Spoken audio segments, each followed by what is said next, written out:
Live from WLNS TV, this is 6 News at 11. Get on, get on, get on. Get out, get out, get out, get out. Now at 11, a massacre in Texas. 5 people are dead, more than 20 others, including 3 police officers, hurt after a gunman starts shooting at random.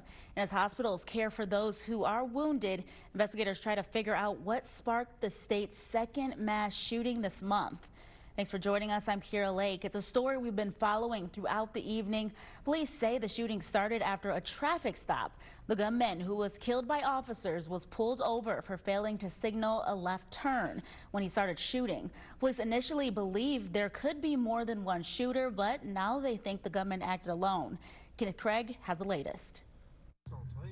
Authorities say the shootings unfolded in the West Texas cities of Odessa and Midland on Saturday, leaving a trail of victims. We have at least 21 victims, 21 shooting victims, and at least 5 deceased at this point in time. The gunman was killed later in a shootout with police at a movie theater. Police say the attacks began with a traffic stop on a highway and the driver shot at an officer. The suspect stole a postal truck and began firing randomly. An exchange of gunfire happened, and that subject is deceased at that location. This was a joint effort by just a multitude of departments to find this animal and bring him to justice. A bystander caught on video the moments before the suspect was killed. Texas. Oh God, they're shooting right there. Oh, he hits the barrier. Get on, get on, get on. Get out, get out, get out, get out. Stand still. He's shooting him, he's shooting him. Oh, he's killed him, he killed him. We're just seeing people. CBS affiliate KOSA was on the air broadcasting from a local mall when they were forced to evacuate during the frantic search for the gunman. Police said they are still searching for a motive. Kenneth Craig, CBS News, New York. This is a story that's still developing, so stick with 6 News and CBS News for up-to-the-minute information. We'll have the very latest online and tomorrow on 6 News this morning, starting at 6 o'clock. We're also staying on top of Hurricane Dorian. The East Coast is bracing itself as a Category 4 storm makes its way to the United States. But will it make landfall? Chief Meteorologist David Young is here for you now in the Weather Center with the latest forecast. Hey, David. Yeah, you know, I wish I had the answer. A lot of meteorologists do. It's going to be a close call. It'll be a big impact as far as the southeastern U.S., but will it make landfall? It's a classic looking hurricane. I mean, this is a strong Category 4 system, and it will continue to make its way towards Florida tonight and then begin to recurve. But exactly when does that happen? Winds 150, 5 more miles per hour, and it's a Category 5 hurricane. So Dorian spins its way off towards the west through tomorrow morning, or through the weekend, I should say, Sunday evening. And then as we head into early next week, see how it kind of follows the coast. Now, that typically happens with hurricanes, but anywhere in that red area is where it could be. So it may be as far northwest as Raleigh or just out in the ocean, not causing any major problems. It'll be really something to watch over the next several days. Don't think it'll have impact on our weather here locally. We'll have much more coming up in just a few minutes. Even though Hurricane Dorian is hard to predict, residents are still preparing for the worst. Kaylee Martin is here for you now in studio with more about how people are bracing for this F4 hurricane. Kaylee? Kira, people are emptying out grocery stores and boarding up their homes and businesses, but there's only so much they can do to prepare. But the unpredictable path has some people unsure to leave or not. Hospitality businesses and store workers in southern Florida say this is also hitting their economy hard, with it being Labor Day weekend, which is usually a busy travel time. But in the last 3 years, from Hurricane Irma to Matthew, residents say there's no way to really always be prepared for the worst. You know, you're never really ready for a hurricane, but God is in control, so we'll do the best we can to be prepared and be ready. In Freeport and Grand Bahama, we're used to hurricanes coming here, so we try to get as prepared as we can to protect life, home, life most important. And Hurricane Dorian's path is also so unpredictable. Florida, South Carolina, and parts of Georgia have all declared states of emergency ahead of the storm. Kira? Kaylee, thank you, and be sure to tune in tomorrow on 6 News This Morning and WLNS.com for the latest on Hurricane Dorian's movements. Back here in mid-Michigan, one person is dead after a high-speed crash in Ionia County. It happened just before 1:30 this morning on Musgrove Highway. That's between Ainsworth Road and Harwood Road in Odessa Township. Deputies tell us the 31-year-old woman was speeding when she struck a mailbox, lost control of her car, left the road, and slammed into a tree. She died on scene and her name hasn't been released, but deputies say she's from the Sunfield area. Authorities are still investigating. In Lansing, police want your help in finding whoever fired shots at a building earlier today. It happened around 1:30 this morning at the Urban Beat Center in Old Town. Police tell us no one was hurt, but one of the bullets went through the window of the building, as you can see right there. People in the area saw a gray car with tinted windows leaving the scene and think that may be where the shots came from. Take a look at the number on your screen now if you know anything. Give Lansing Police or Crime Stoppers a call. Tonight, we're hearing from our state's top leader. Governor Gretchen Whitmer has a response to our exclusive poll. We told you earlier this week 600 Michiganders were surveyed in a poll from Epic MRA. The poll suggests overall they like their new governor and the direction the state is heading, but they aren't so sure about how she's doing on the job. The governor has an explanation on why she thinks that is. I think people are frustrated that we don't have a budget done yet. I've been working my tail off and I will continue to do so night and day until we have this done. But the legislature's taken this extended vacation. It's time for them to get back and to get to work. For a full look of the poll and the results, visit our website at WLNS.com. It's Labor Day weekend and lots of people are heading out of town. That's why Michigan State Police are urging drivers to be safe when out on the roads. They say to always buckle up, don't drive distracted, and pay attention to others driving around you. It's a few simple steps that could potentially save lives. If you have to take a phone call, have to take a text, it's urgent or something like that, please pull over in a safe spot or at a stoplight anytime where you're safe off the roadway, and then you can respond to what you need to. Police say that more accidents happen during the holidays, being that more people are out on the roads. This is Weather First from Storm Tracker 6, sponsored by Auto Owners Insurance for whatever lies ahead. We don't have tropical weather on the way, but we do have some rainfall in the forecast tonight and into tomorrow. Beautiful sunshine out there today, and if you happen to be up north like Deborah capturing this sunset at Bryant Park in Traverse City. Oh, those colors are just spectacular. Beautiful sunset to our north and not bad across mid-Michigan either. Satellite and radar shows some showers in northern Indiana and Illinois. Those will continue to push up towards the north, out of Indiana, then out of Illinois, and moving into our neck of the woods during the overnight hours. Our temperature is pretty steady out there this evening with the cloud cover beginning to increase. Still 63 degrees at Howell, Mason 61 degrees, Owasso 63. A little cooler. Charlotte 59 degrees. Live conditions in St. John 64 degrees. Winds are calm. Not a whole lot of wind out there today. Gusting occasionally to around 20 miles per hour or so. 65 degrees on our WLNS tower cam. Humidity at 64%. Winds also are calm. In Grand Ledge, current temperature sits at 60, so cooling off fairly nicely. Jackson cam, we've got a temperature of 62 degrees and east winds at 6 miles per hour. On the Hillsdale Tower cam, quiet so far. No rain in the rain gauge just yet. Temperature sits at 61 degrees. So as we look at precision cast, the green to our west, to our southwest begins to move in by tomorrow morning. Chance for some scattered showers. As we progress through your Sunday, eventually during the afternoon hours, the rain chances start to go down. Now, they can't rule out 1 or 2, even at 5, 6, 7 o'clock.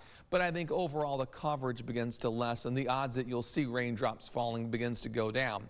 As we move into Sunday night and Monday morning, now we're into Labor Day. We'd love to see some nice weather to finish out summer, at least the unofficial end to summer. And I think overall it looks good. I think we'll have some clouds around in the morning. That should break into some sunshine in the afternoon, and that should allow high temperatures to climb close to 80 degrees. Best chance for showers, at least close to mid-Michigan, will be probably over towards Detroit, maybe clipping Adrian, and then heading out of the state during the afternoon hours. So grilling forecast, I think, looks pretty good on Monday. Monday night and Tuesday, things begin to change a bit. We've got a shower and thunderstorm event setting up to our west. Tuesday morning we are dry, but by Tuesday afternoon the threat for showers and thunderstorms will begin to go up as the system gets a little bit closer. Best chance is probably going to be between 6 o'clock Tuesday evening till around midnight as that line begins to roll through. Here's tonight's forecast. Mostly cloudy skies and showers on the way. Lows tonight in the mid-50s. Sunday's forecast, first half of the day, we'll have a chance for showers. Decreasing chances in the afternoon and highs tomorrow close to 73 degrees. Here's your 6-day forecast as we move into early next week for Labor Day. 80 the high temperature, 84 on Tuesday. Little humid out as well. Cooler Wednesday, Thursday, Friday. Low temperatures Thursday and Friday into the 40s. Light jacket weather those mornings.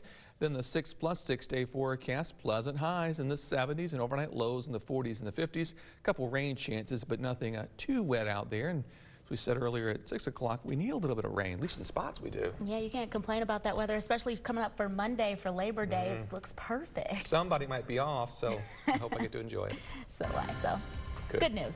So to come on 6 News at 11, we'll take you to Washington, where a House committee will discuss several bills aimed at stopping gun violence. And later, there's a growing partnership between police and doorbell company Ring. But there's also concerns about privacy. Thanks for watching 6 News at 11. We'll be right back.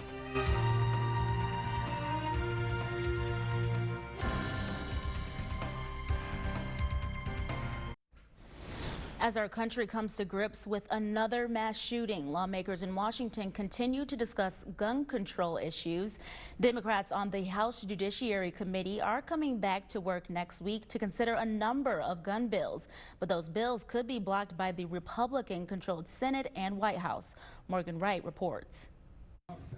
In the aftermath of the mass murders in El Paso and Dayton, finding ways to stop gun violence in America is top of mind for many lawmakers. I'm engaged with the White House on a near daily basis, trying to figure out a pathway forward. Connecticut Democratic Senator Chris Murphy says while conversations with the White House have been constructive, the outcome is far from certain.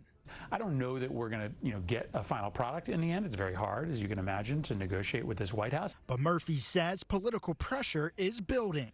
Republicans are probably going to lose the Senate and the White House if they don't break from the gun lobby. While expanding background checks is uncertain, the Heritage Foundation says both Republicans and Democrats can agree on red flag laws to keep guns out of the hands of people considered a threat to themselves and others. Disarming them without broadly infringing on the rights of everyone else. But Senator Murphy says red flag laws won't solve the problem. If that's all we did at the federal level, I mean, that's just not enough. He and Jonathan Lowy with the Brady campaign say the American people want universal background checks. There is more support for universal background checks, for example, than probably any other piece of legislation on any issue in America today. Despite that public support, Senate Majority Leader Mitch McConnell will ultimately decide if the proposal is brought before the Senate for a vote. In Washington, Morgan Wright. Coming up on 6 News at 11, we'll tell you why a partnership between Ring and police is sparking privacy concerns across the country. But first, here's a look at tonight's winning lotto numbers. You're watching 6 News at 11.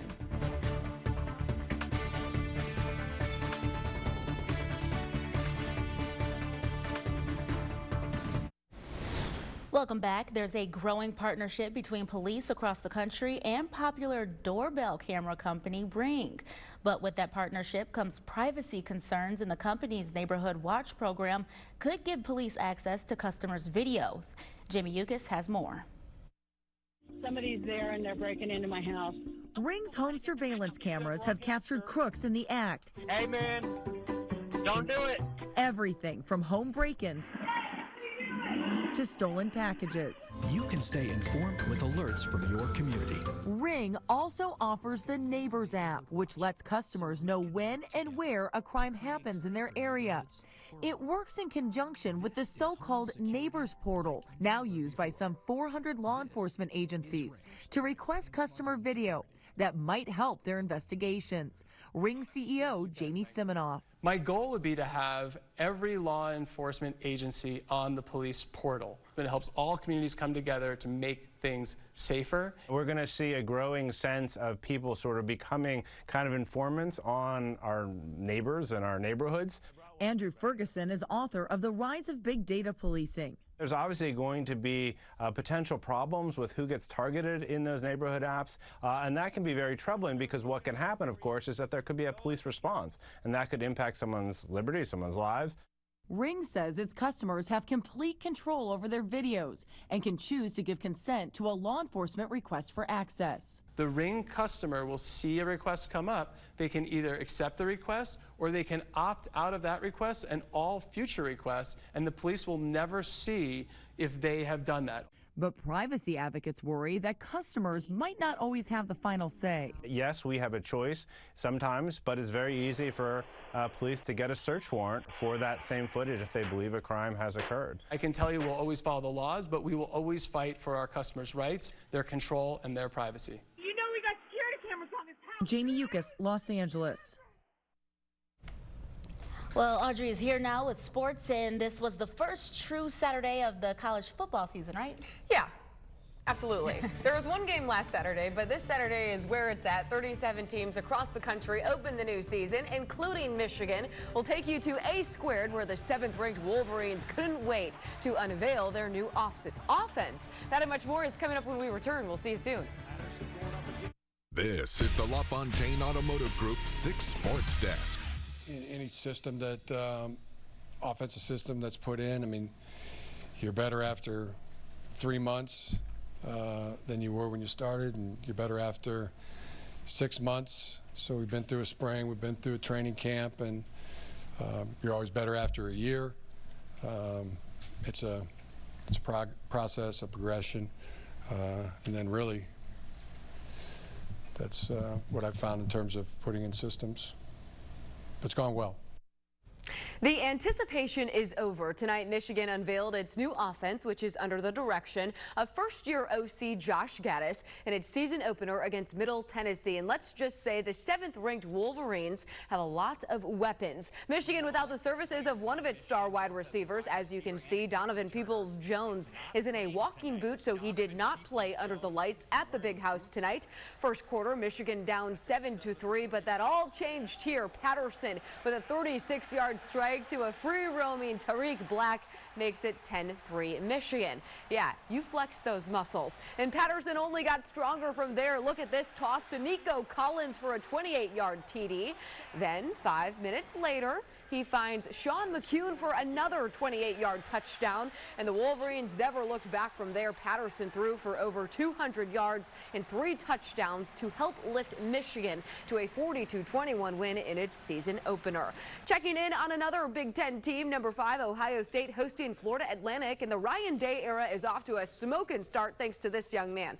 Justin Fields, the 5-star transfer from Georgia, opened the game by rushing for a 51-yard touchdown, his first ever at OSU, and he was far from done. Next drive here, he decides to air it out to Jeremy Ruckert. What a beauty, right up the middle, 14-0 OSU.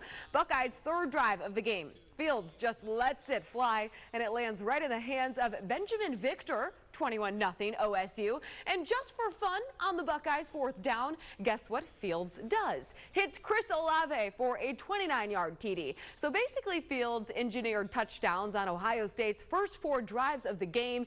He'd finish with 5, which is the most in a player's first game in Ohio State's history, to help OSU top FAU 45-21.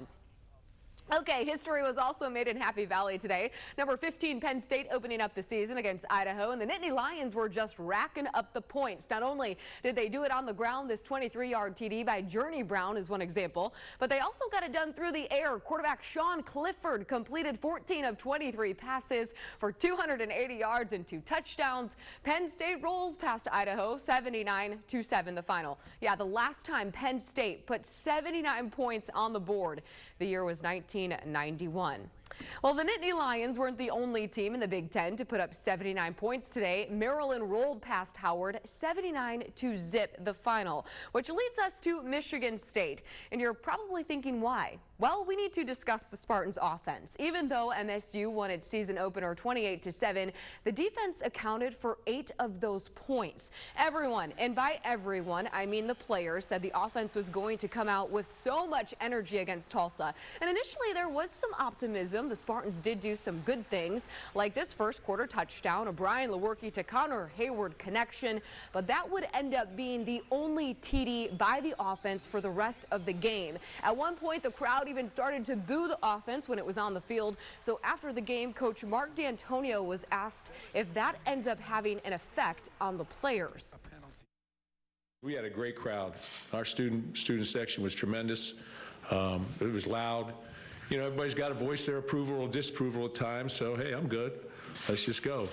And they'll be there next week too. So we'll have an opportunity to go 2-0 next week. That's all we could ask. Tommy. So the defense, on the other hand, was scary good. So many adjectives come to mind, like dominating and suffocating. Tulsa could not get anything going on the ground, holding Tulsa to -73 rushing, which is a school record low for a Spartan opponent, not to mention 3 forced fumbles, an interception, and the 8 points we talked about earlier, which came from a safety and then a touchdown by senior defensive end Kenny Willekes. All fall camp, the Spartans have been telling us about how they want to create more turnovers and how they've been going after the ball on every snap during practice. And yeah, it was evident last night. We knew their game plan inside and out from last year, and it was kind of the exact same matchup with it. So we were very confident out there. We were calling out some plays, and it just helps you play a little faster. And once you get a couple big plays, it starts to roll, and that's what happened tonight. We played very confidently on defense. You've seen a lot of young guys step up, a lot of guys getting pressure on the quarterback, a lot of guys creating turnovers, you know. So those are 2 big areas that we emphasize in the offseason. You see a lot of guys improve in that area, and a lot of guys took it personally on defense to try and improve in those areas. The Detroit Lions finalized their 53-man roster today, and one of the 25 players to get the axe was quarterback Tom Savage. Savage had a rough preseason. If you remember, he suffered a concussion in the first preseason game of the year against New England. As a result, Josh Johnson joined the team, and he will now be Matthew Stafford's backup. Well, speaking of New England and that first preseason game, former Spartan quarterback Brian Hoyer, who started for the Pats, was released today by the Pats. Hoyer has been Tom Brady's longtime backup, but did not play in the team's final 2 games of the preseason. He shouldn't be out of a job for long, though. Several teams around the NFL are looking to bolster the quarterback position, and the Denver Broncos are actually one team as of right now that's interested in him. And hey, the Detroit Tigers won tonight. They beat the Minnesota Twins 10-7 to snap a 6-game losing streak. How about that? That's it for sports. David Young is back with a final look at our forecast. We'll see you then. All right, David, what do you have for us? So we're going to play a little game. Okay. It's called Who Paid Attention. So, ladies, what do you think I went for the high temperature tomorrow? I'm going to say 76. 76? I'll just go with 75 because I was going to say 75. All right, let's see.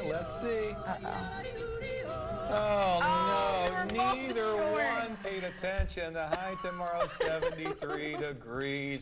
That's okay. We have nice parting gifts for you. 80 on Monday. Looks nice then, and more showers and storms Tuesday.